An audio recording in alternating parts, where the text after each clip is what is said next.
Bismillahirrahmanirrahim. Assalamualaikum warahmatullahi wabarakatuh. Alhamdulillahi rabbil alamin, wa bihi nasta'inuhu ala umurid dunya waddin, wassalatu wassalamu ala asrafil anbiya'i wal mursalin, nabiyina Muhammadin wa ala alihi wa ashabihi wa man tabi'ahum bi ihsanin ila yaumiddin, amma ba'd. Qala Allah subhanahu wa ta'ala fi kitabihil karim wa huwa asdaqul qailin. A'udzu billahi minasyaitonir rajim. Ya ayyuhalladzina amanu taqullaha haqqa tuqatih wa la tamutunna illa wa antum muslimun. Wa qala ta'ala ya ayyuhalladzina amanu taqullaha wa qulu qawlan sadida yuslih lakum a'malakum wa yaghfir lakum dzunubakum wa may yuti'illaha wa rasulahu faqad faza fawzan 'azima, amma ba'd. Bapak-bapak, para jemaah musholla al-muttaqin yang insyaallah dirahmati dan dimuliakan oleh Allah Subhanahu wa taala. Pada subuh hari ini suatu bentuk kesyukuran lagi buat kita bahwa Allah Subhanahu wa taala masih memberikan kita nikmat kesehatan, nikmat kesempatan, dan tentu adalah nikmat keimanan kepada Allah Subhanahu wa taala, sehingga kita bisa hadir di tempat ini untuk menunaikan salah satu kewajiban kita, yaitu salat subuh secara berjamaah. Semoga Allah Subhanahu wa taala menerima amal ibadah kita, menguatkan istiqomah kita, dan menjadikan hamba kita yang hamba Allah yang selalu berusaha untuk menjadi lebih baik. Ya.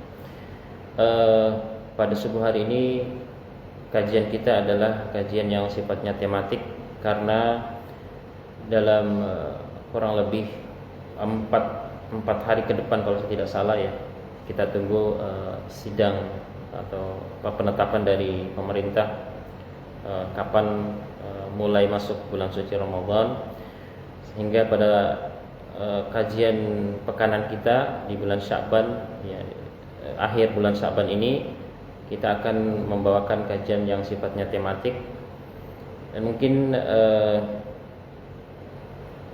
tema yang mungkin bisa kita bawa adalah bagaimana menjadikan Ramadan pada tahun ini lebih baik dari tahun sebelumnya. Ya. Bapak-bapak dan para jemaah sekalian, tentu kita tahu bahwa sangat banyak kemuliaan bulan suci Ramadan. Keberkahan dari bulan suci Ramadan Nabi sebutkan di dalam beberapa hadis beliau sallallahu alaihi wasallam. Begitu juga di dalam Al-Qur'an. Bahkan kalau kita lihat bahwa bulan suci Ramadan Allah memberikan keberkahan dengan dibukanya pintu surga. Dibukanya pintu surga dan ditutupnya rapat-rapat pintu neraka. Apa maksudnya dibukanya pintu surga? Bahwa maksudnya adalah peluang kebaikan begitu mudah ya. Kemudian semangat orang beribadah akan semakin naik ya. Kemudian ditutupnya pintu neraka, maksudnya adalah setan-setan sebagaimana disebutkan di dalam hadis itu dibelenggu ya. Wasuffidatis syayatin, kata Nabi SAW ya, setan-setan itu dibelenggu. Artinya peluang untuk melakukan perbuatan dosa dan maksiat itu semakin kecil ya, walaupun mungkin masih ada terjadi perbuatan-perbuatan dosa, tetapi sangat kecil kemungkinannya terjadi ya. Kemudian di antara keberkahan bulan suci Ramadan, Bapak-bapak dan para jemaah sekalian, pahala di dalamnya dilipat gandakan ya. Sebagaimana disebutkan di dalam hadis Nabi SAW, beliau bersabda, kullu amali ibni Adam yudha'af. Dalam riwayat yang lain, kullu amali ibni Adam lahu wal hasanatu bi asyri amsalihha. Satu kebaikan dilipat gandakan menjadi 10 kebaikan atau 10 pahala. Jadi kalau kita melakukan satu ibadah yang harusnya nilainya 1 pahala, tapi karena ini kebaikan dilipat gandakan menjadi 10. Kemudian kata Nabi, ila sab'i mi'ati dhifin ya, sampai 700 kali lipat ya. 700 kali lipat ya. Kemudian kata Allah Subhanahu wa taala di dalam hadis tersebut, ya ini ada hadis qudsi ya. Illa as-siyam ya. fa innahu li wa ana ajzi bihi. Karena puasa ini, ya kecuali puasa, karena puasa ini kata Allah Subhanahu wa taala, saya sendiri yang akan memberikan balasannya. Ya. Jadi kalau yang tampak dari makna hadis ini bahwa puasa ini memang spesial. Ya, puasa ini spesial karena tidak ada balasannya kecuali Allah sendiri yang nanti akan memberikan balasan. Ya, kalau kita main hitung-hitungan pahala, satu kebaikan dilipat gandakan menjadi 10 hingga 700. Kecuali puasa kata Allah Subhanahu wa taala, itu dilipat gandakan, ya. Dilipat gandakan menjadi balasan yang tidak berbilang, ya. Sebagaimana disebutkan di dalam ayat Al-Qur'an, innama yuwaffas sabiruna ajrahum bighairi hisab. Sesungguhnya hanyalah orang-orang yang bersabar diberikan balasan tanpa batas, ya. Nah, para ulama menjelaskan, Bapak-bapak dan para jamaah sekalian, kenapa di dalam hadis disebutkan bahwa Allah sendiri yang memberikan balasannya, ya. Wa ana ajzi bihi, kata Allah Subhanahu wa taala. Saya yang sendiri yang akan nanti memberikan balasan. Setidaknya Bapak-bapak dan para jamaah sekalian, ada 9 hingga 10 pendapat dari para ulama. Kenapa pahala orang berpuasa itu dilipat gandakan, ya, yang tidak terhitung, ya. Kata para ulama di antaranya, ya, pendapat yang terkuat dari 9 hingga 10 pendapat itu adalah mereka mengatakan bahwa karena ibadah puasa sangat kecil peluangnya dimasuki sifat riya. Orang yang lagi puasa tidak mungkin agak berat untuk menampakkan ibadahnya, dan memang susah, ya. Karena dia dan Allah sendiri yang tahu kalau dia berpuasa. Ini dari pendapat yang pertama. Pendapat yang kedua yang lebih kuat juga adalah karena puasa itu memiliki atau mencakup 3 jenis kesabaran sekaligus, ya. Jadi kalau kesabaran Bapak-bapak dan para jemaah sekalian itu ada 3, ya. Yang pertama adalah sabar di dalam melaksanakan ketaatan. Ya, kita setiap hari melaksanakan ibadah sholat, ya, kita sabar, ya. Bangun dari tempat pembaringan agak berat, tapi kita paksakan, kita sabar. Ini adalah bentuk kesabaran, dan kesabaran ini adalah kesabaran tertinggi, ya, tertinggi, yang paling afdal, ya. Sebagaimana disebutkan di dalam hadis qudsi, wa ma taqarraba ilayya 'abdi bi syai'in ahabba ilayya mimma aftaratuhu alaih. Ya, kata Allah Subhanahu wa taala, tidaklah hambaku itu mendekatkan diri kepadaku dengan ibadah yang lebih aku cintai dan yang paling aku cintai melebihi dari ibadah fardu, ya. Jadi kalau kita mau bertanya ibadah apa yang paling disukai Allah, ya ibadah wajib, ya, salat 5 waktu, puasa Ramadan, zakat bagi yang mampu, ya, haji bagi yang mampu. Itu ibadah yang paling dicintai oleh Allah. Kemudian sabar yang kedua adalah sabar di dalam menjauhi perbuatan dosa dan maksiat atau larangan Allah, ya. Sabar jenis ini, ya, ada di dalam puasa juga, ya. Karena kita menahan pandangan, menahan nafsu, ya, syahwat, menahan lisan. Ini adalah bentuk sabar, ya.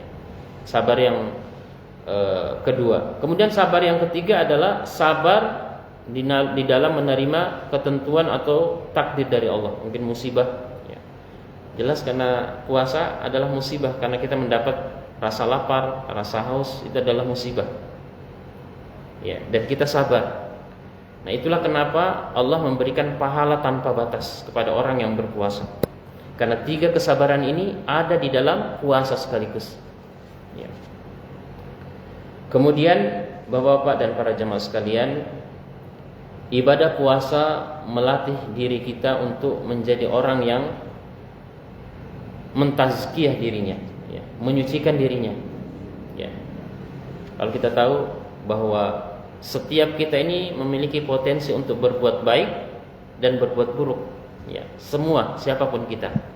Kalau kita masih hidup di dunia ini, sangat berpotensi bisa berbuat baik, bisa juga berbuat buruk, ya. Allah berfirman, wa nafsi wa ma sawwaha fa'alhamaha fujuraha wa taqwaha. Qad aflaha man zakkaha wa qad khaba man dassaha. Ya. Demi jiwa dan penyempurnaan penciptaannya, kata Allah. Jadi Allah bersumpah dengan jiwa, jiwa manusia, setiap jiwa, ya. Sungguh telah kami ilhamkan, ya, setiap jiwa itu potensi untuk berbuat takwa dan berbuat fujur atau dosa, ya. Jadi di dalam diri kita ini memang ada peluang, Pak. Ada potensi, ya, tentu dengan hikmah Allah memberikan ini untuk menguji kita, ya, apakah kita bisa meminimalisir potensi untuk berbuat dosa dan lebih memaksimalkan potensi untuk berbuat takwa, ya. Alladzi khalaqal mauta wal hayata liyabluwakum ayyukum ahsanu amala. Ya, Allah menciptakan kematian, kehidupan, ya, tentu juga dengan hati yang hidup, ya, potensi untuk hidup dan potensi untuk hati yang mati, untuk menguji kalian, kata Allah, siapa yang paling baik amalan perbuatannya, ya. Nah, di dunia ini kita diuji, ya. Ibadah puasa adalah bentuk ujian, ya, bentuk latihan. Kalau boleh kita ibaratkan, ia mirip dengan miniatur, ya. Miniatur kehidupan dunia menuju akhirat, ya. Karena kita di siang hari itu menahan hawa nafsu, ya. Sama dengan di dunia. Karena orang beriman di dunia ini, kata Nabi, ad-dunya jannatul mu'min. Ad-dunya sijnul mu'min, ya. Sijnul mu'min, ya. Dunia ini adalah penjaranya orang beriman, ya. Kan kita orang beriman tidak bisa berbuat seenaknya di dunia, Pak, karena ada aturan, ya. Ada aturan syariat yang mengatur kita. Ini tidak boleh, ini boleh, ini mubah, ini yang haram, ya. Itu ada aturan-aturan. Puasa melatih kita untuk ikut di dalam aturan-aturan itu. Karena kita yakin bahwa nanti petang hari maghrib kita akan menyantap hidangan, ada kenikmatan. Sama dengan kehidupan dunia. Kita di dunia bersusah-susah dulu nih, ibadah, memaksakan diri, ya, berbuat taat, menjauhi dosa, padahal mungkin kita suka. Kan kita yakin nanti di akhirat ada kehidupan yang lebih berbahagia. Makanya Nabi SAW mengatakan bahwa lis-shaimi farhatan, ya. Bagi orang yang berpuasa itu ada dua kegembiraan, ya. Farhatun 'inda fitrihi wa farhatun 'inda liqa'i rabbih, ya. Yaitu kegembiraan pada saat berbuka dan kegembiraan pada saat bertemu dengan Allah Subhanahu wa taala. Nah, kalau kegembiraan pada saat berbuka mungkin semua orang bisa mendapatkannya. Orang yang berpuasa, siapapun dia, kalau dia berpuasa, insya Allah dia akan mendapatkan kegembiraan ini. Yaitu farhatun 'inda fitrihi, kegembiraan atau kebahagiaan ketika berbuka puasa. Ya, mungkin di jalan nanti bertebaran penjual kuliner, ya, takjil. Ya, mungkin berbondong-bondong orang keluar dengan rasa gembira, ya kan? Mencari hidangan yang disukai, ya, minuman yang menyegarkan dan sebagainya. Ini farhatun 'inda fitrihi. Tetapi kebahagiaan atau kegembiraan yang kedua, yaitu farhatun 'inda liqa'i rabbih, tidak semua orang yang bisa mendapatkannya, Pak. Orang yang mendapatkan kegembiraan yang kedua ini adalah orang yang benar-benar merealisasikan ibadah puasa yang sebenarnya, ya. Makanya para ulama mengatakan laisa siyam minat ta'am wasyarab, walakin siyam minar rafathi, ya. Bukanlah berpuasa itu yang dinamakan berpuasa itu adalah menahan makan atau hanya sekedar menahan makan dan haus. Tetapi yang dinamakan berpuasa adalah menahan diri dari perbuatan buruk dan ucapan yang tidak baik, ya. Ini sejalan dengan hadis Nabi SAW. Man lam yada' qawla zur wal amala bihi falaysa lillahi haja fi an yada'a ta'amahu wa syarabah. Siapa yang tidak meninggalkan perkataan kotor, ya, perbuatan yang buruk, maka sesungguhnya Allah tidak butuh lapar dan hausnya, ya. Ini kita perlu menjadi bahan renungan dan kewaspadaan kita semua ya. Kemudian Bapak-bapak dan para jamaah sekalian, ibadah puasa juga mengajarkan kita untuk menanamkan di dalam diri rasa muraqabah ya. Muraqabah ya. Karena kalau kita saksikan akhir-akhir ini ya, banyak orang yang sudah hilang rasa malunya ya. Sudah hilang wara ya. Kalau wara itu artinya sifat menjaga diri. Dia sudah tidak ada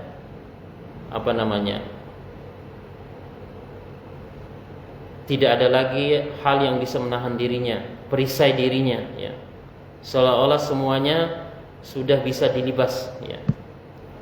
Dan ini adalah kondisi yang begitu menyedihkan ya. Di saat-saat dewasa ini, Bapak-bapak dan para jamaah sekalian, ada orang bangga dengan perbuatan dosanya ya. Ada orang yang terlalu mudah melakukan perbuatan dosa dan tidak malu dilihat orang ya. Ibadah puasa melatih diri kita untuk menanamkan rasa malu, khususnya muraqabah ya. Muraqabah itu merasa diawasi oleh Allah Subhanahu wa taala. Kan kita tahu ketika kita berpuasa, meskipun tidak ada orang yang melihat, kita tetap berusaha untuk menjadi hamba yang baik, menahan diri ya. Mungkin tidak ada orang yang melihat kita ketika kita berpuasa ya. Mungkin di dalam kamar, mungkin ya, tidak ada orang, bisa saja kita minum, tapi kita yakin bahwa ada Allah yang melihat ya. Ada Allah yang mengawasi kita. Dan itu menjadikan kita menjadi hamba yang memiliki muraqabatullah ya. Allah mengawasi kita ya. Ini salah satu nilai yang harus kita tanamkan di dalam ibadah puasa, dan harus kita aplikasikan ke dalam setiap aktivitas dimanapun kita berada ya. Jangan hanya di masjid kita bertakwa, tapi di tempat lain kita tidak bertakwa. Kita harus mengaplikasikan dimanapun kita berada. Kata Nabi SAW, ittaqillaha haitsuma kunta ya. Bertakwalah kalian dimanapun kalian berada ya. Apa di keramaian, apakah di kesendirian, apakah di masjid, apakah di kantor, apakah di tempat keramaian seperti pasar, apakah di mall, kita harus bertakwa semaksimal mungkin yang bisa kita lakukan ya. Ini yang Nabi wasiatkan kepada kita. Kemudian Bapak-bapak dan para jamaah sekalian, nilai yang juga bisa kita dapatkan di dalam puasa adalah belajar menjadi hamba yang ikhlas ya. Belajar menjadi hamba yang ikhlas ya. Orang yang ikhlas tidak mengharapkan pujian ya. Tidak mengharapkan balasan dari orang lain atau manusia, tapi dia semata-mata hanya berharap pujian, balasan, pahala dari Allah semata ya. Jadi bukan berarti ikhlas itu tidak mengharapkan apa-apa ya. Jangan disalahpahami ya. Dan ada orang yang menyalahartikan ikhlas itu berarti sama sekali tidak berharap apa-apa, termasuk dari Allah ya. Dia juga tidak berharap dari Allah. Ini tidak benar ya. Tapi ada perkataan ya, yang perlu kita menjadi catatan ya, dari kalangan sufi ya, mengatakan bahwa Allahumma in kuntu a'buduka khaifan min narik ya, adkhilni ila nar ya. Atau kalau saya tidak salah, ini perkataan dari Rabi' al-Adawiyah ya. Ya Allah, katanya, kalau saya beribadah kepadamu semata-mata karena takut dengan neraka, maka masukkan aku sekarang ke dalam neraka ya. Kelihatannya indah, tapi sebenarnya Bapak dan para jamaah sekalian, sebagai orang yang beriman, ikhlas itu maksudnya adalah memurnikan sandaran harapan hanya kepada Allah. Itu yang benar ya.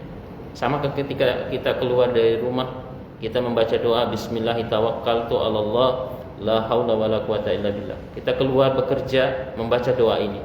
Apa maksudnya doa ini? Dengan nama Allah saya bertawakal. Artinya kita meminta perlindungan semata dari Allah. Berarti kita mengharapkan balasan ya. Berarti kita hanya memurnikan harapan, sandaran hanya kepada Allah. Ini ikhlas ya. Nah, di dalam ibadah puasa kita diajarkan untuk selalu berlindung kepada Allah, meminta kepada Allah. Ya. Meminta balasan hanya kepada Allah, bukan mengharapkan pujian manusia. Ya. Karena kita lapar, tidak mengharapkan pujian dari manusia. Ya. Kita lapar dan haus, kan kita yakin akan ada balasan dari Allah Subhanahu wa taala. Kemudian Bapak-bapak dan para jamaah sekalian, ibadah puasa dari tahun ke tahun, ya, ibadah yang lain dalam bulan suci Ramadan, kita usahakan ada nilai yang lebih. Ya. Nabi bersabda bahwa orang yang kondisinya hari ini lebih baik, lebih baik dari hari ini, lebih baik hari ini daripada yang kemarin, maka dia adalah orang yang beruntung. Nah, sekarang yang menjadi pertanyaan adalah bagaimana memaksimalkan ibadah sehingga nilainya lebih baik dari yang kemarin. Ya. Mungkin kita katakan, apa yang harus saya lakukan? Memperbanyak baca Al-Quran. Ya, itu bagus. Ya. Memperbanyak bacaan Al-Quran. Bahkan kalau kita lihat para ulama, ya, termasuk Nabi dan para sahabat, itu berusaha membaca Al-Quran sebanyak-banyaknya, menghatamkan Al-Quran. Namun perlu menjadi catatan bahwa jangan sampai kita hanya memfokuskan tentang banyaknya ibadah, ya. Lupa untuk memaksimalkan kualitas ibadah. Ada sebuah perkataan dari ulama bernama Imam Ibnul Qayyim Al-Jauziyah, ya, rahimahullah. Beliau mengatakan bahwa rubba rak'ataini rubba rak'ataini bil khusyu', ya, khairun, boleh jadi 2 rakaat dengan kekhusyuan, ya, khairun min qiyamil laili min qiyamul lailah bila qalbin, ya, atau kama qala, ya. Beliau mengatakan salat 2 rakaat, ya, dengan betul-betul khusyuk menghadirkan hati, ya. Kita mentadaburi bacaan ayat, ya. Kita betul-betul khusyuk di hadapan Allah, salat, ya, 2 rakaat, ya, mungkin salat tahajud misalnya, ya. Itu lebih baik, ya, walaupun hanya sekedar 2 rakaat, itu lebih baik daripada salat semalam suntuk namun tidak ada hati yang hadir. Ya. Ya, kita salat, misalnya salat sunnah di sini, ya. Salat sunnah qabliyah 2 rakaat misalnya, atau ba'diyah. Tapi betul-betul hati kita hadir, ya. Hadir menghadirkan hati, ya. Merasa bahwa Allah sedang memperhatikan kita. Itu lebih baik, kata Ibnu Qayyim, daripada salat semalam suntuk namun tidak ada hati yang hadir. Beliau juga mengatakan tentang bacaan Al-Quran, orang membaca Al-Quran, ya. Qira'atu ayah, ya, bitadabbur wa tafahum khairun min khatmil Quran wala bila tadabbur wa tafahum, ya. Kata beliau, membaca satu ayat Al-Quran dengan benar-benar mentadabburi, menghayati ayat tersebut, kemudian memahami, sehingga kita mungkin betul-betul hadir rasa penghayatan terhadap ayat, bahkan sampai menangis, ya. Itu lebih baik, kata beliau, daripada menghatamkan Al-Quran 30 juz namun tidak ada hati yang hadir. Ya, jadi beliau ingin menekankan bahwa saya tidak mengatakan bahwa kita kalau begitu tidak perlu banyak-banyak membaca Al-Quran, tidak, ya. Maksudnya adalah jangan sampai kita hanya lebih memperhatikan kuantitas daripada kualitas ibadah. Ya, ini yang perlu kita menjadi catatan, ya. Karena mohon maaf Bapak-bapak dan para jamaah sekalian, kebanyakan orang yang penting saya sudah banyak beribadah. Ya. Mau nilainya seperti apa saya tidak peduli, yang penting saya sudah banyak beribadah. Nah, ini sebenarnya keliru, ya. Allah mengatakan liyabluwakum ayyukum ahsanu amala, untuk menguji kalian siapa yang paling baik amalannya. Jadi Allah menyebutkan di situ ahsanu amala, bukan aktsaru amala, ya. Untuk menguji kita siapa yang paling baik amalannya. Allah tidak mengatakan untuk menguji kita siapa yang paling banyak amalannya, tapi yang paling baik amalannya. Berarti ini kualitas ibadah. Ya. Kalau kita lihat mungkin ada yang sudah kita saksikan bersama, ada yang sholat tarawih ya, berapa rakaat? 23 rakaat dalam waktu berapa? 7 menit. 7 menit. Selesai 23 rakaat. Mungkin dalam hitung-hitungan luar biasa ya. Kalau mungkin dia sampai pagi kira-kira berapa ratus rakaat? 7 menit 23 rakaat ya. Tapi ini mohon maaf sama sekali tidak bernilai di sisi Allah Subhanahu wa taala ya. Dia tidak memperhatikan apa yang sebenarnya seharusnya dilakukan dalam ibadah, memperhatikan kualitas ibadah ya. Oleh karenanya Nabi SAW memperingatkan ya di dalam hadis-hadis beliau ya, boleh jadi rajulun shalla sittina sanah ya. Ada orang yang sholatnya sudah puluhan tahun, bahkan sebutkan dalam hadis 60 tahunan lebih ya. Falam yuqbal lahu salatun, tapi Allah tidak melihat satupun sholatnya itu bisa diterima. Ini hadis Nabi ya, hadis Nabi. Nah, Nabi memperingatkan bahwa ibadah bukan dilihat dari banyaknya ibadah ya. Tapi yang perlu diperhatikan adalah kualitas ibadah ya. Makanya Ali bin Abi Thalib ya, radhiyallahu anhu, beliau mengatakan sebagaimana hadis ini diriwayatkan oleh Imam Al-Baihaqi di dalam kitab beliau Syu'abul Iman ya. Beliau mengatakan, Ali bin Abi Thalib, kunu liqabulil amal ashaddu ihtimaman minal amal ya. Kata beliau, hendaknya yang menjadi perhatian utama kita itu adalah bagaimana supaya ibadah itu diterima, bukan hanya sekedar beramal ya. Jadi yang harus kita perhatikan adalah bagaimana supaya amalan ibadah ini memenuhi syarat untuk bisa diterima oleh Allah Subhanahu wa taala. Bukan hanya sekedar beramal, yang penting saya sudah beramal. Ini khawatir kalau seperti ini prinsipnya, banyak ibadah kita tidak bernilai di sisi Allah Subhanahu wa taala. Ya. Makanya Allah menegaskan dalam Al-Qur'an, "Qul hal nunabbi'ukum bil akhsarina a'mala alladzina dhalla sa'yuhum fil hayatid dunya wa yahsabuna annahum yuhsinuna sun'a." Surat Al-Kahfi ya. Katakan Muhammad, maukah kalian aku beritahukan, atau maukah kalian kami beritahukan orang yang paling rugi amalannya di dunia, namun dia menyangka bahwa dia telah banyak melakukan amalan. Alladzina dhalla sa'yuhum fil hayatid dunya, yaitu orang-orang yang amalannya tersesat, menyimpang. Apa maksudnya? Dia tidak memperhatikan kualitas ibadah, hanya sekedar beribadah, tidak memperbaiki bagaimana supaya ibadah saya betul-betul diterima oleh Allah Subhanahu wa taala.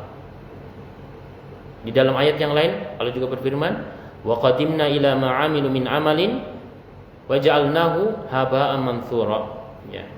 Kami datangkan nanti di hari kiamat setiap amal perbuatannya, namun kami jadikan debu yang berterbangan ya. Tentu kita harus prihatin dengan hal seperti ini dan kita harus waspada ya.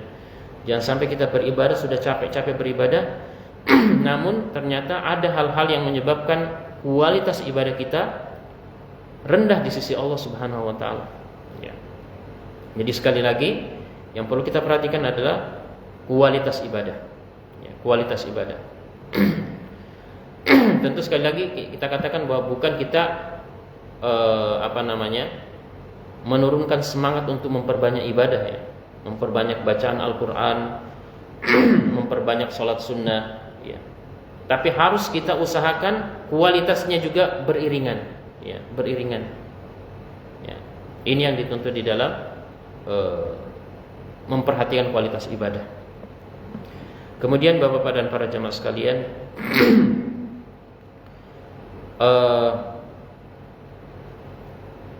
di dalam mengarungi bulan suci Ramadan, tentu kita harus menumbuhkan kepekaan sosial. Jangan sampai kita hanya fokus di dalam beribadah, kesendirian, namun lupa dengan keadaan sekitar kita. Ya. Banyak amalan-amalan yang bisa kita lakukan di dalam bulan suci Ramadan yang mungkin kita anggap remeh, tapi sebenarnya ada nilai yang bisa kita ambil. Ya, mungkin pahala yang luar biasa yang kita ambil, yang kita dapatkan. Sebagaimana contohnya misalnya adalah memberikan buka puasa bersama, ya. Memberikan makan berbuka untuk orang yang berpuasa, ya. Kata Nabi SAW, man fattara sa'iman kana lahu mithlu ajrih. Ya. Barang siapa yang memberikan makanan untuk berbuka puasa bagi orang yang berpuasa, maka dia mendapatkan pahala sebagaimana orang yang berpuasa tersebut. Ya. Min ghairi an yanqudhu min ghairi an yanqudhu min ujurihi syai'a atau kama qala sallallahu ya. Tanpa mengurangi, ya, pahala dari orang yang berpuasa tersebut, ya. Gairu annahu an yanqudhu ujuri saim syai'a, ya. Jadi orang yang memberikan buka puasa kepada orang yang berpuasa, dia akan mendapatkan pahala tambahan lagi, ya.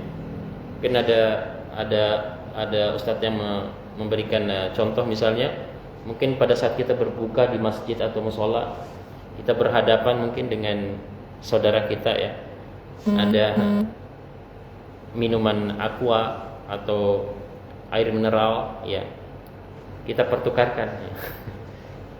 Pak, ini mineral saya buat bapak, mineral bapak buat saya, jadi pahalanya bisa jadi 2 kali. Minimal ini yang kita bisa usahakan kalau kita tidak bisa memberikan buka puasa kepada orang lain. Nah, bapak-bapak dan para jamaah sekalian, Nabi SAW disifatkan oleh istri beliau-nya Khadijah radhiyallahu anha, ya, ketika beliau itu menerima wahyu, ya. Setelah menerima wahyu, dan itu terjadi di dalam bulan suci Ramadan, itu beliau kan di dalam gua Hira, ya. Kemudian malaikat Jibril turun menyampaikan ayat. Kemudian Nabi dipeluk, ya, didekap oleh malaikat Jibril. Disebutkan di dalam hadis tersebut, Nabi itu agak kesulitan bernafas, ya, karena didekap malaikat Jibril alaihissalam. Kemudian dibacakan ayat Iqra bismi rabbikal ladzi khalaq dan seterusnya, surat Al-Alaq. Nah, ketika beliau balik dari rumahnya, Nabi SAW itu ketakutan, ya.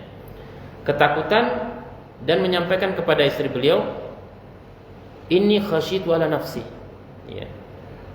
Wahai istriku, saya sangat takut dengan diri saya. Yang menimpa dengan diri saya sangat takut, ya. Ada makhluk yang mendekap saya ketika saya tahannus, ya, bersendirian di Gua Hira. Saya didekap oleh makhluk, ya. Itu malaikat Jibril alaihissalam, ya. Kemudian dia membacakan beberapa kalimat, itu ayat Al-Qur'an, ya. Kemudian Khadijah menenangkan beliau radhiyallahu anha. Beliau mengatakan, "Abshir, la yukhzikallahu abada, la yukhzikallahu abada." Wahai suamiku, bergembiralah. Tidak akan mungkin Allah menghinakan engkau. Ya. Kemudian coba kita perhatikan kalimat yang diucapkan oleh Khadijah.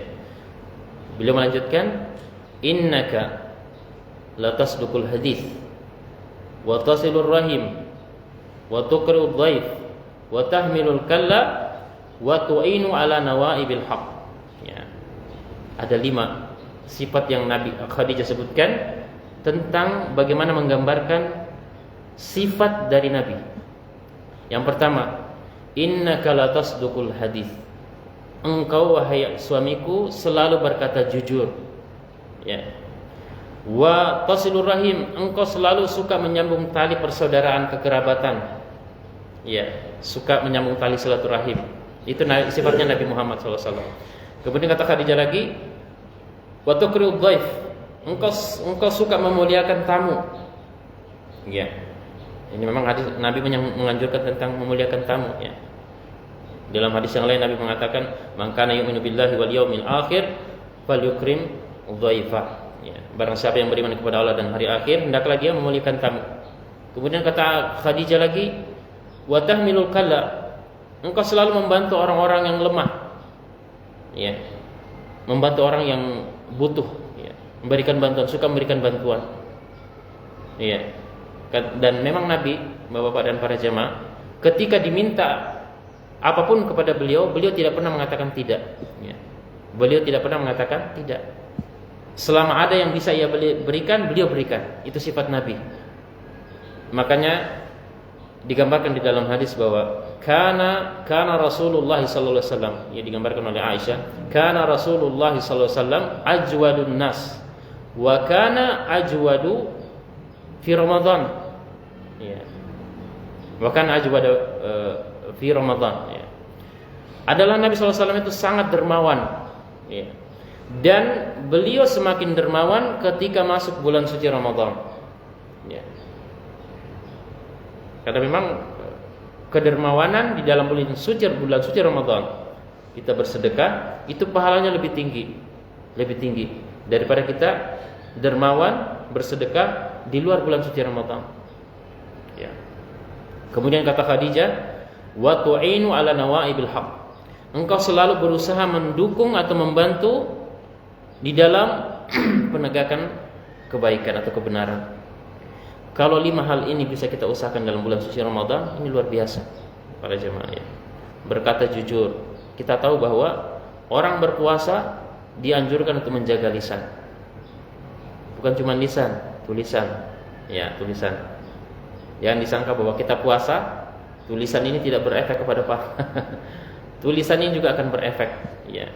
Para ulama mengatakan bahwa hukum tulisan sama dengan lisan di zaman ini, ya. Bahkan hukum tulisan mungkin lebih berat dari lisan, ya. Karena tulisan, ya, ini susah kita mengendalikan, para jemaah, ya. Susah kita mengendalikan. Kalau sudah masuk lepas ke dalam sosial media, ya, itu susah, ya. Sebenarnya kata para ulama, sebenarnya tulisan atau lisan itu ibaratnya tawanan kita, ya. Kalau kita lepas, itu sudah tidak bisa kita kendalikan, ya. Makanya ada sebagian teman, ya, mengatakan bahwa kalau kita mengirim atau memforward pesan atau mengetik pesan, usahakan betul-betul dibaca ulang kembali. Dibaca ulang dengan baik. Ya, tidak apa-apa kita membaca berulang-ulang sebelum kita kirimkan kepada orang lain. Ya, kenapa? Karena tafsiran tentang bahasa tulisan itu bisa berbeda dengan tafsiran lisan. Orang bisa menyalahpahami apa yang kita ketik, ya. Dan itu agak susah untuk dikendalikan, para jemaah sekalian. Mungkin teringat kita dulu, ya, bagaimana kejadian kerusuhan hanya gara-gara orang mengetik sesuatu di media sosial, Instagram, ya. Akhirnya orang membaca terprovokasi. Bulan suci Ramadan melatih kita untuk menjaga diri dari lisan dan tulisan, ya. Lisan dan tulisan, Bapak dan para jemaah sekalian. Kemudian yang berikutnya, kita hendaknya banyak memperbanyak silaturahim, ya, memperbanyak silaturahim. Ini juga adalah amalan yang bisa kita amalkan, nilainya sangat luar biasa. Mungkin selama ini kita jarang menghubungi orang tua kita, ibu, ayah kita. Mungkin beliau dalam kondisi yang sudah tua, ya, sudah sepuh. Namun ternyata selama ini jarang kita perhatikan, ya. Ini juga menjadi perhatian kita. Atau mungkin kita jarang mendoakan. Kalau mungkin di antara kita ada yang sudah meninggal, sudah wafat ayah ibunya, mungkin jarang kita mendoakan. Selama ini kita hanya berdoa untuk diri, keluarga, anak, tapi lupa mendoakan orang tua yang sudah meninggal, ya. Dan ingat, ya, amalan yang paling utama juga, ya, setelah seorang meninggal dunia dan tidak akan putus itu adalah waladun saleh yad'ulah, ya, anak yang saleh selalu mendoakan orang tuanya. Dua-duanya ini akan mendapatkan pahala, ya, bukan hanya orang tuanya, anaknya juga akan mendapatkan pahala karena doanya. Dan dia berdoa, ya. Kalau dalam hadis Nabi mengatakan bahwa siapa yang berdoa maka pada hakikatnya dia berdoa untuk dirinya juga. Kalau orang mendoakan orang lain, kalau seseorang mendoakan doa pada orang lain kebaikan, pada hakikatnya dia juga mendoakan untuk dirinya sendiri. Apatah lagi kalau kita mendoakan orang tua, ya, orang tua itu nilainya lebih tinggi lagi. Ya. Nah, Bapak dan para jamaah sekalian, kemudian di antara hal yang perlu kita perhatikan juga adalah memperbanyak istighfar. Ya. Karena bulan Ramadan adalah bulan ampunan, ya, bulan pengampunan. Ya. Harus kita memperbanyak istighfar. Ya. Dan Nabi mengabarkan bahwa sungguh sangat celaka ragima anfur mri'in, dalam riwayat yang lain ragima anfur rajul idza dakhala alaihi syahrul ramadan falam yughfar lah. Sangat rugi, sangat celaka orang yang masuk ke dalam bulan suci Ramadan namun dosa-dosanya belum diampuni. Ya, dosa-dosanya belum diampuni. Ini Nabi sebutkan ketika beliau turun dari mimbar. Dalam suatu kesempatan beliau turun dari mimbar, kemudian tiba-tiba beliau mengucapkan sendiri amin, amin, amin. 3 kali beliau ucapkan. Sahabat heran, ya. Ala ma amanta ya Rasulullah. Wahai Rasulullah, Anda tadi mengucapkan amin 3 kali dari mimbar turun. Ada apa Rasul? Ya Rasulullah. Kata Nabi SAW, Atani anifan Jibril anifan. Faqal, ya Muhammad. Tadi malaikat Jibril datang kepada saya.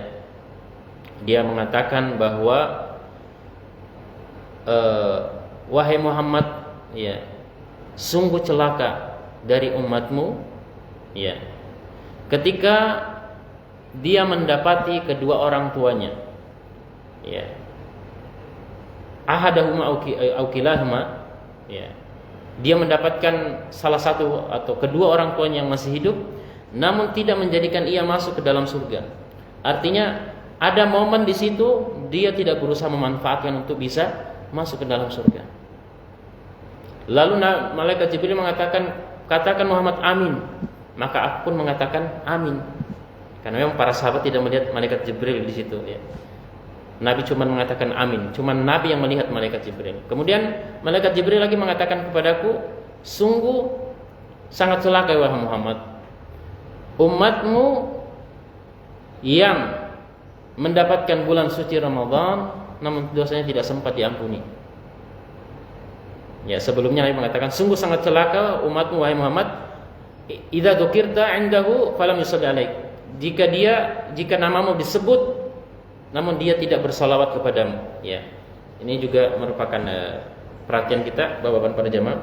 Kalau di dalam ceramah atau di dalam khutbah, khatib itu atau ustadz mengucapkan nama Nabi, maka kita ucapkan salawat. Minimal kita ucapkan Allahumma salli wa sallim alaihi.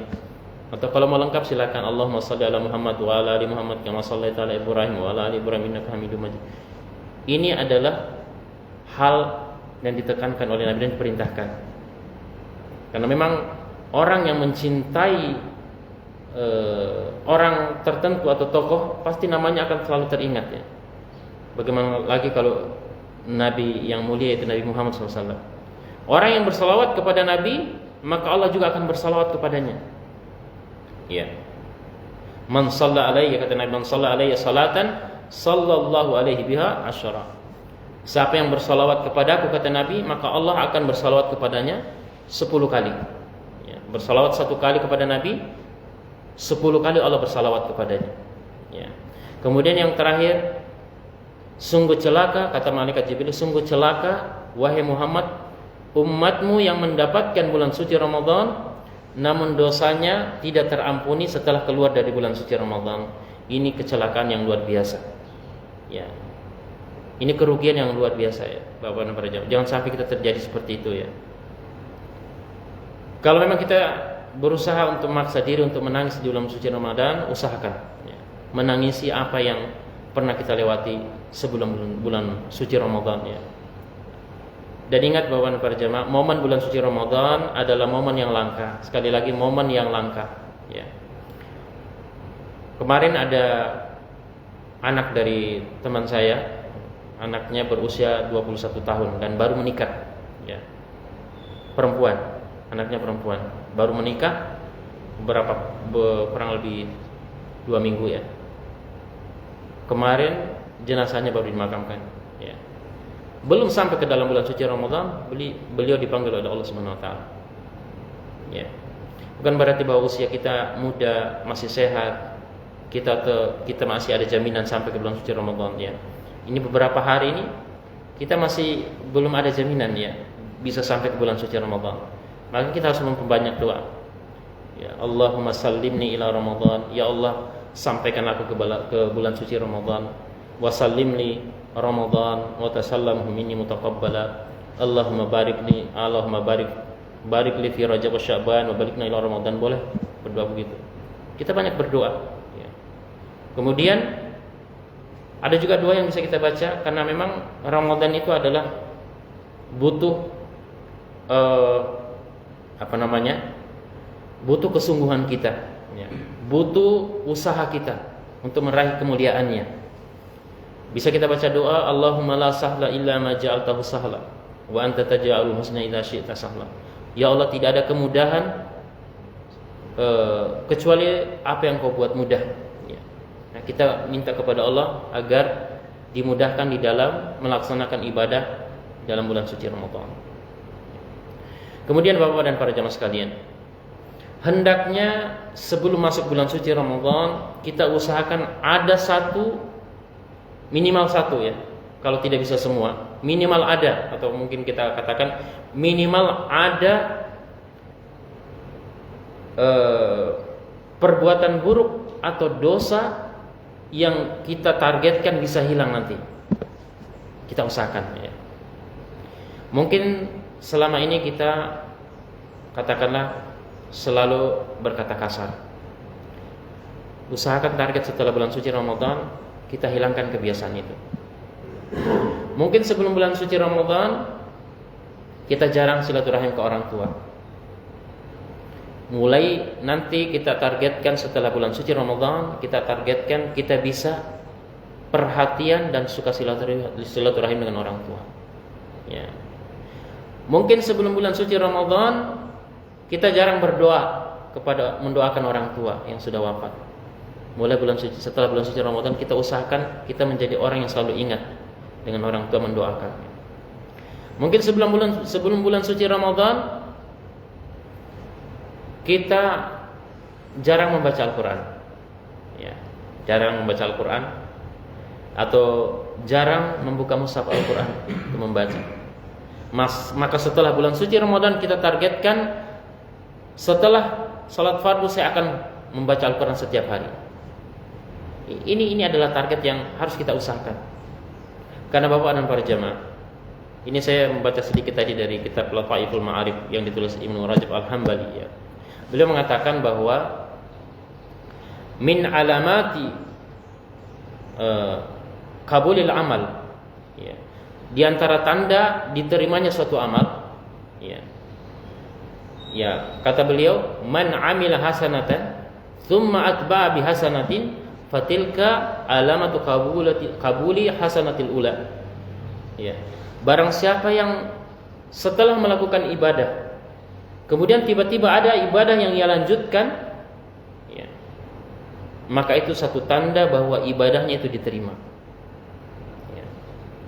Jadi kalau kita keluar bulan suci Ramadan ternyata ada nilai yang kita bawa keluar, ada kebaikan yang kita bawa keluar, mungkin kebiasaan buruk menjadi hilang setelah keluar dari bulan suci Ramadan, itu tandanya bahwa ibadah Ramadan kita diterima. Nah, ini kita harus perhatikan Bapak dan para jamaah. Jadi usahakan nanti bulan suci Ramadan itu tidak lewat begitu saja, tidak. Tapi memang ada target yang harus kita usahakan. Ya. Mungkin selama ini kita tidak perhatian dengan Al-Quran. Ya.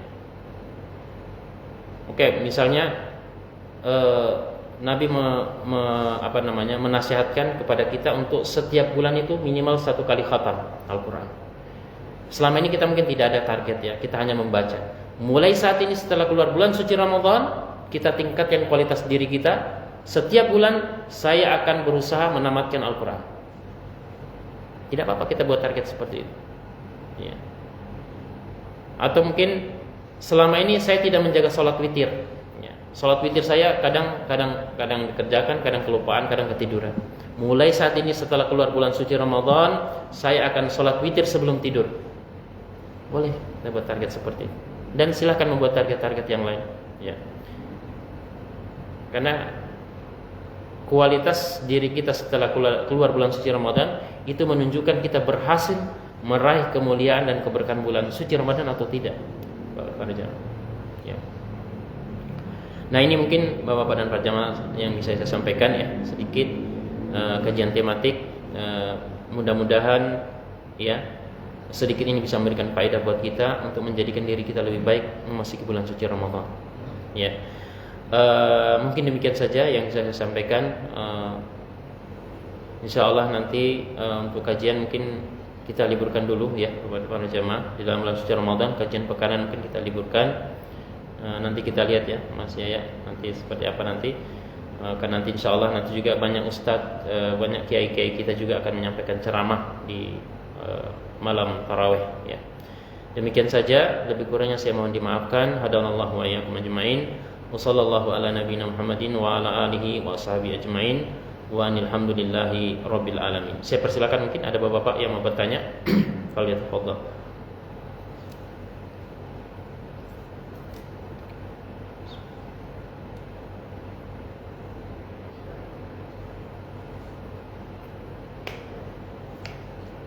Tidak ada? Oh, silakan Pak Mas Tio. Iya. Iya. Terus yang kedua terkait dengan doa buat orang tua yang sudah meninggal, apa hanya doa atau ada amalan yang lain seperti sedekah aja atau apapun. Ya. Baik. Terima kasih Mas Tio, pertanyaan yang sangat bagus, ya, dan perlu kita menjadi perhatian buat kita sekalian. Ya. Ya. Bismillah, alhamdulillah, wassalatu wassalamu ala Rasulillah wa ba'd. Ya. Tentu berziarah ke kubur adalah hal yang diperintahkan dan disunnahkan, ya. Nabi bersabda sallallahu alaihi wasallam, beliau mengatakan, kuntu nahaitukum an ziyaratil kubur ala fazuruha fa innaha tudzakirukumul maut wa tudima'ul ain, ya, wa turikul qalba. Ya, kata beliau sallallahu alaihi wasallam, dulu aku melarang kalian untuk ziarah kubur. Jadi sebelumnya itu para sahabat itu dilarang untuk ziarah. Kenapa? Karena beliau mereka baru kembali dari agama kesyirikan. Nah, Nabi mengkhawatirkan kalau sekarang ziarah kubur nanti akan menjadikan peribadatan di kuburan-kuburan. Nah, itu yang Nabi khawatirkan. Tapi kata Nabi, sekarang silahkan berziarah ke kubur, karena itu akan mengingatkan tentang kehidupan akhirat, kemudian melembutkan hati, ya. Nah, untuk berziarah ke kuburan, Bapak dan para jamaah sekalian, sebenarnya secara umum tidak ada waktu yang ditetapkan yang harus waktu tertentu, tidak, ya. Kapanpun kita bisa berziarah kubur, karena tujuan dari ziarah kubur adalah mendoakan orang yang sudah meninggal dan mengingatkan kita tentang kehidupan akhirat, ya. Biasanya ketika kita misalnya mengantar jenazah itu dikuburkan, itu akan timbul di dalam hati kita bahwa kita juga akan mengalami hal seperti ini. Dengan begitu hati kita akan lembut, ya, dan akan semangat di dalam beribadah. Kemudian apa yang kita lakukan terhadap orang tua yang sudah meninggal, ya. Apakah cukup berdoa? Ya. Tidak cukup dengan berdoa, ya. Bisa kita lakukan tambahan-tambahan amalan seperti bersedekah, ya, atas nama beliau. Dan sebenarnya Bapak dan para jamaah sekalian, ketika seorang anak itu melakukan amal soleh, ya, entah dia sholat, zakat, puasa, otomatis orang tuanya juga dapat pahala. Karena amal perbuatan anak itu akan memberikan dampak kepada orang tuanya, ya. Di dalam hadis disebutkan bahwa ada nanti seorang hamba di akhirat itu akan diberikan kedudukan lebih tinggi, ya, di surga. Karena surga itu bertingkat-tingkat, ya, Bapak dan para jemaah. Nah, ada nanti hamba akan diberikan kedudukan surga yang dia tidak sangka dia berada di situ, dinaikkan. Lalu dia bertanya kepada Allah, dari mana saya mendapatkan kedudukan ini ya Allah? Kata Allah, ya, kata malaikat ya, bistighfari waladik laka, karena banyaknya istighfar dari anakmu kepadamu. Ya, jadi ini bentuk syafaat juga ya, anak kepada orang tua, ya, atau orang tua kepada anak, bisa juga sebaliknya. Makanya ada ulama mengatakan bahwa pernah berkata kepada anaknya, ya, beliau mengatakan, wahai anakku, saya akan memperbanyak sholat untuk dirimu juga. Ya. Jadi, kadang ibadah orang tua itu akan berefek kepada anak, bapak-bapak dan para jamaah sekalian. Ya, makanya dalam surat Al-Kahfi itu disebutkan Nabi Khidir mengatakan kepada Nabi Musa ya, perihal yang ditemui di jalan, kejadian-kejadian aneh. Kata Nabi Khidir, wa kana abuhuma salihah. Ya. Kedua orang tua anak ini ya adalah orang yang soleh. Ya. Kedua orang tuanya adalah orang yang soleh. Jadi dampak yang ditimbulkan dari orang tua yang soleh akan berefek kepada anak. Ya, meskipun mungkin tidak serta-merta juga ini harus terjadi ya. Buktinya Nabi Nuh. Nabi Nuh alaihissalam anaknya tidak sama dengan bapaknya. Ya. Tetapi secara umum orang yang hamba yang soleh akan memberikan efek kepada anggota keluarga termasuk anak. Ya. Nah, perbuatan baik yang dilakukan seorang anak otomatis akan sampai pahalanya kepada orang tua. Ya. Dia niatkan atau tidak, tetap juga akan sampai. Ya. Jadi kalau anak melakukan amalan ibadah, insya Allah juga sampai pahalanya kepada orang tua. Tapi kalau kita niatkan juga tidak mengapa. Jadi seorang anak meniatkan, saya melakukan memberikan sedekah, semoga ayah dan orang ibu saya juga mendapatkan pahala, tidak mengapa. Ya. Walaupun tidak diniatkan, insya Allah orang tua akan mendapatkan pahala. Ya. Demikian mungkin Mas Tio ya. Mungkin masih ada yang lain? Silakan Pak Pariman.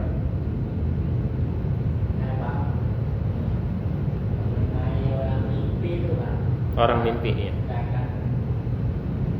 Yang saya ini kadang-kadang orangnya bayangkan bukan ada. Sering Pak Pariman mimpi orangnya sudah tidak ada gitu. Iya. Iya. Waktu dulu pertama kali waktu dulu ibu saya sendiri ketemu itu teman kawan saya, wah itu kan udah meninggal ya begitu. Oh iya. Itu berapa kali mimpinya Pak? Sering? Ya enggak sering sih, cuma kadang-kadang sering ketemu orang yang sudah meninggal. Iya. Iya, baik.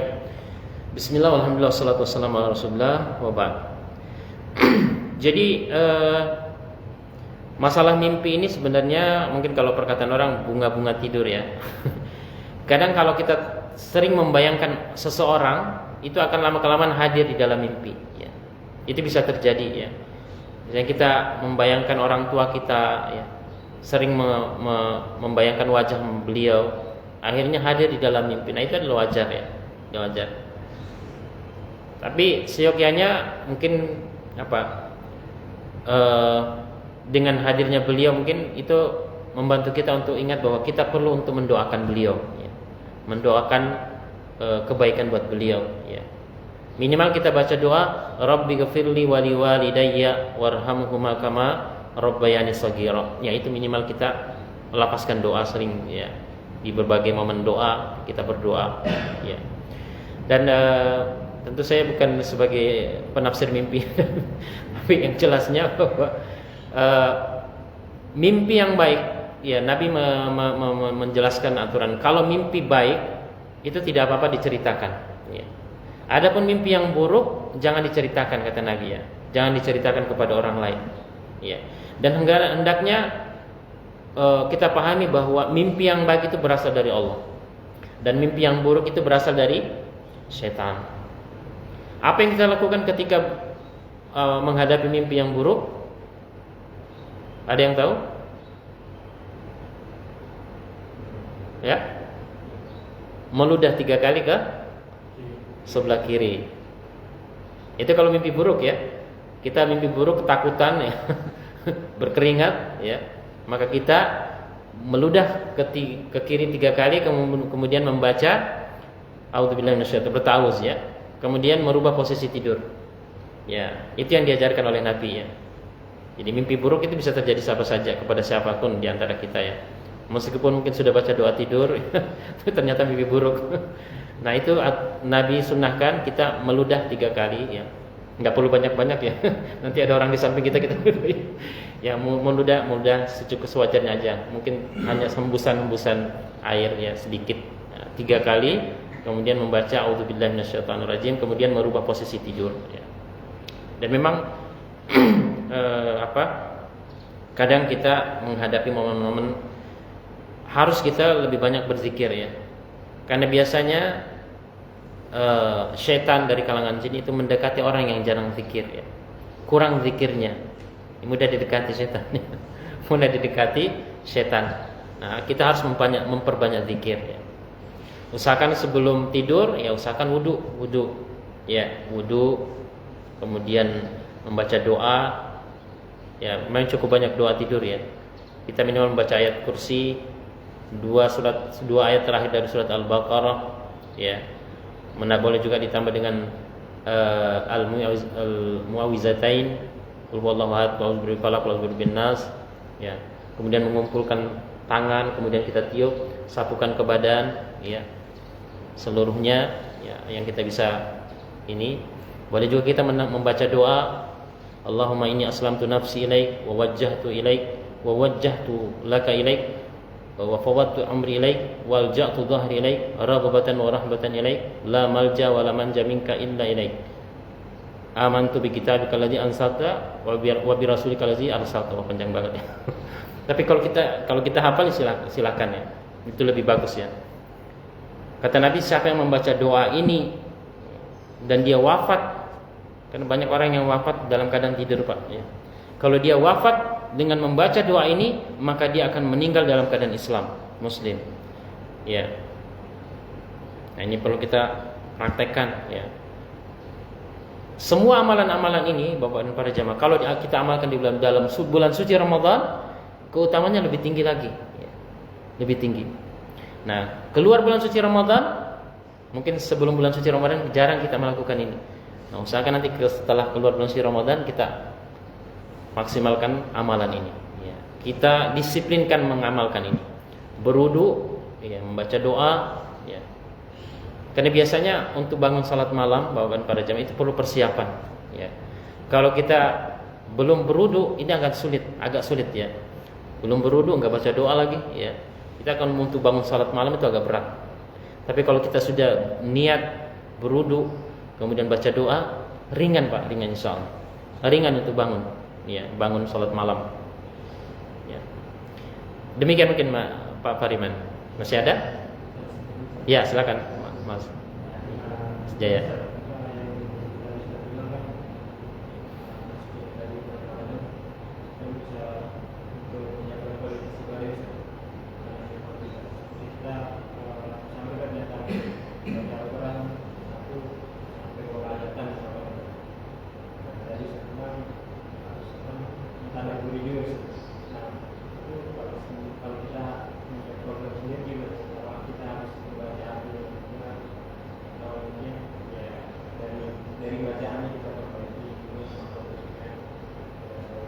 Ya, baik. Ya, pertanyaan bagus ya. Baik, Bismillah, alhamdulillah, wassalatu wassalamu ala rasulillah. Wabah. Jadi bapak-bapak dan para jamaah sekalian, prinsip yang pertama yang harus kita pegang dalam ibadah itu, jangan mempertentangkan ibadah.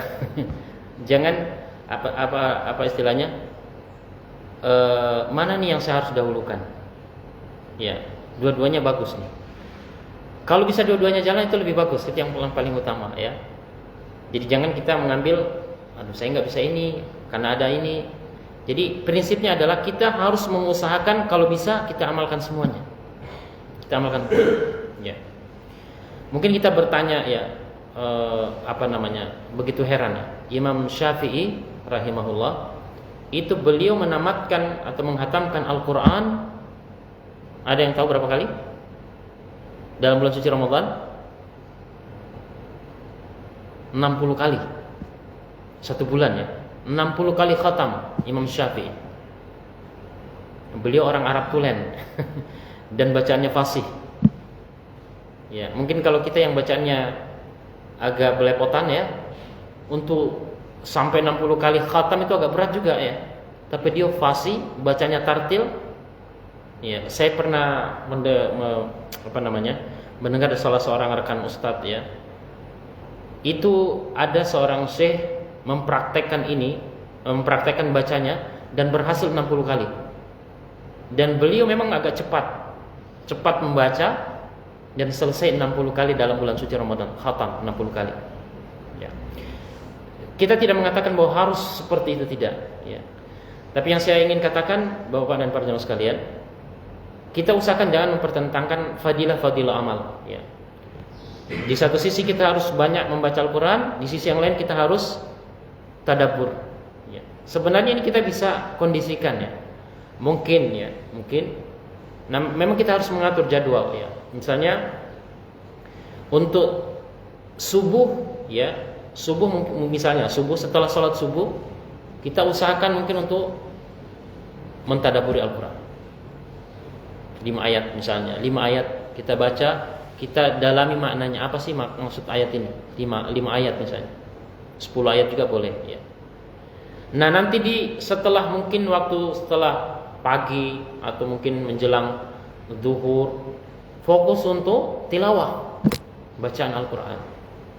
Bukan waktunya untuk tadabbur ya, membaca. Jadi kita harus pandai-pandai mengatur Bapak dan para jemaah. Kita harus memanage waktu kita, kapan waktunya untuk tadabbur. Biasanya untuk tadabbur itu butuh hati yang tenang. Ya, mungkin di waktu subuh, setelah sholat subuh ya. Ya mungkin kalau kita yang kerja di kantor atau ada kegiatan aktivitas yang lain juga agak berat juga ya. Nah, kalau memang berat untuk setelah sholat subuh karena harus berangkat ke kantor, ya mungkin di waktu malam, menjelang mungkin sebelum sahur misalnya, ya kita membaca sedikit. Tidak perlu harus banyak-banyak Bapak para jamaah. Sekali lagi yang dibutuhkan adalah kualitas, bukan kuantitas. Mungkin 2 ayat. Makanya Ibnu Qayyim tadi mengatakan, qira'atul ayatin minal Qur'an bitadabbur wa tafahum khairun min khatmil Qur'an kamilan ya fi syahr. Membaca 1 ayat, cukup 1 ayat saja, tapi kita betul-betul pahami maknanya, hadir, dan kita merasa ternyata ada dosa yang saya lakukan dan dengan ayat ini saya tersentuh, saya menangis ya. Kita hadirkan rasa itu. Itu lebih baik kata Ibnu Qayyim daripada kita selesai baca Al-Quran 1 juz, 30 juz ya. Jadi usahakan Bapak dan para jamaah ada manajemen waktu, mana waktu yang tepat untuk kondisi ibadah ini, mana yang tepat untuk kondisi ibadah yang lain ya. Jadi jangan kita pertentangkan ya. Oh karena bacaan Al-Quran dengan tadabbur itu yang paling utama, maka saya tidak perlu memperbanyak baca Al-Quran. Ini juga tidak seperti itu, ya. Makanya kita butuh pertolongan dari Allah. Tentu kita harus berdoa. Dengan berdoa Allah mudahkan, ya. Allahumma la sahla illa ma ja'altahu sahla. Ya Allah, tidak ada kemudahan kecuali kemudahan yang Engkau berikan. Mungkin kita tidak merasa bisa dengan ringan menjalankan keduanya, membaca Al-Quran dengan banyak, kemudian mentadaburi Al-Quran ya. Demikian mungkin Mas Yahya ya. Ada alarm dari Pak Tim ini, harus dimatikan lampu. Sudah selesai. Baik, demikian Bapak dan para jamaah pengajian kita. Sekali lagi lebih kurangnya saya mohon dimaafkan. Saya secara pribadi juga menyampaikan jazakumullahu khairan ya pada bapak-bapak yang selalu istiqomah ya di dalam belajar, menuntut ilmu, menimba ilmu. Ya, semoga semangat ini ya dipertahankan ya Bapak dan para jamaah sekalian. Inilah kebahagiaan ya, kebahagiaan di dunia ya. Makanya ada di antara para ulama ya mengatakan bahwa tidak ada kebahagiaan yang membuat saya bahagia, paling bahagia di dunia ini, kecuali ketika berzikir dan bermajelis seperti ini, ta'lim dan sholat malam ya. Seandainya bukan karena 2 ini ya, bertemu dengan orang-orang yang bertakwa, bermajelis, membahas tentang iman, agama, Al-Quran, hadis, dan sholat malam, mungkin saya tidak ada lagi semangat hidup di dunia. Itu kata ulama itu ya. Jadi ini bentuk kebahagiaan, karena ini adalah taman-taman surga, Bapak dan para jamaah. Saya yakin orang yang datang ke majelis taklim pulang nanti akan dalam keadaan bahagia. Beda dengan orang yang mungkin keliling rekreasi ke tempat-tempat, tidak akan sama. Ya, karena sumber ketenangan hati adalah zikir dan mengingat Allah. Ya. Ala bidzikrillahi tatma'innul qulub. Ya. Ketahuilah hanya dengan mengingat Allah, mentadabburi ayatnya, mempelajari ayatnya, hati akan menjadi tenang. Orang mungkin ada yang menganggap ketenangan itu dengan mengkonsumsi bahan narkoba. Mungkin dia tenang, tapi lama kelamaan ketenangan itu akan semu, akan hilang, dan berujung penyesalan, kegalauan, kegelisahan. Beda dengan orang yang dengan selalu dekat dengan majelis ilmu, kapanpun dia akan tenang. Dia akan menghadapi situasi sulit dengan hati yang lapang. Demikian Bapak dan para jemaah, kita berdoa kepada Allah Subhanahu wa taala, semoga Allah menguatkan istiqamah kita masuk ke dalam bulan suci Ramadan dengan semangat, dengan kegembiraan, dengan berusaha menjadi pribadi yang lebih baik. Allahumma sallimna ila Ramadan wa sallimna Ramadan wa tasallamhu minna mutaqabbala. Allahumma la sahla illa ma ja'altahu sahla wa anta taj'alul husna idza syi'ta sahla.